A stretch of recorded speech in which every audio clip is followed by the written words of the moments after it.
So before we start getting the Firebird ready for the engine swap, I got a question for you. What was the last classic or muscle car that you saw on the road? Comment down below and let me know. Good morning, LSX hunters. So today's mission is to go pick up a used Pontiac 350 that's supposed to run. Figure cheaper to do that than it is to rebuild the one I've got. So that's what we're doing.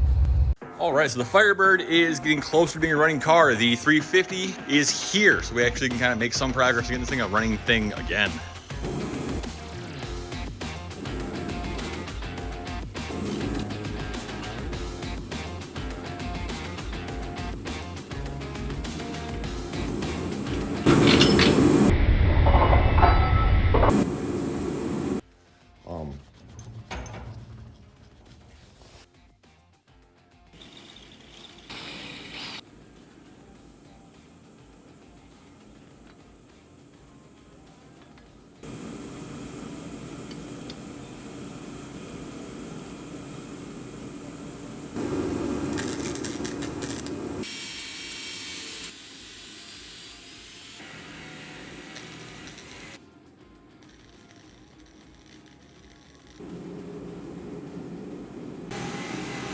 If you've been following us on Instagram, Twitter, and Facebook, you know we picked up another Pontiac 350. And the main reason is because, well, it was cheaper to do that than it was to actually buy a rebuild kit for this thing. That being said, now we have two that we have to do something with. So this one is a 1969 Pontiac 350. It's sold out of a 1969 Pontiac Firebird. Now the cool thing about that is these actually were rated fairly decent horsepower-wise. So while it might be kind of a step backwards because it is a 2-barrel, we're gonna put the 4-barrel onto it.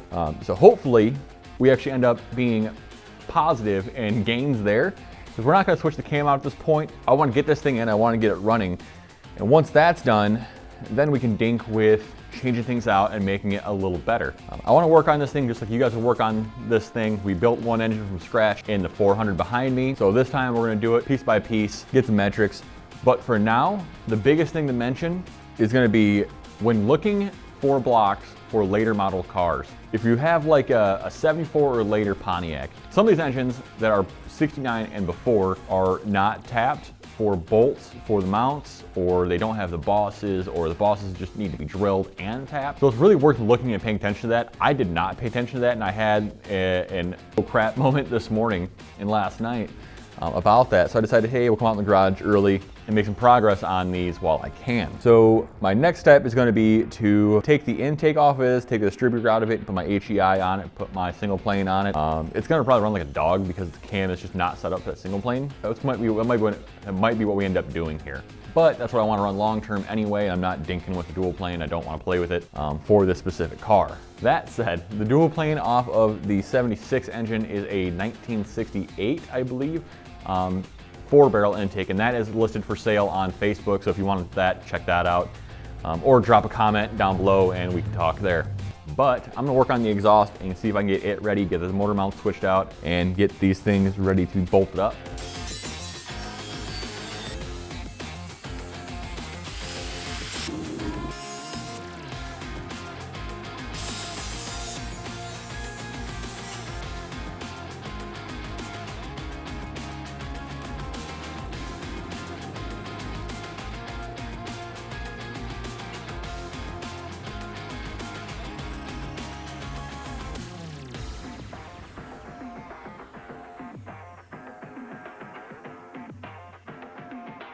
With the intake swapped out, the lift plate out in the intake, the exhaust manifold off the new old 350, motor mounts ready to go, and our headers painted, we're ready to drop this in. And I know you're gonna wanna see that, so go ahead and hit the subscribe button and go ahead and like the video while you're down there. But in the meantime, go and check out this video right here.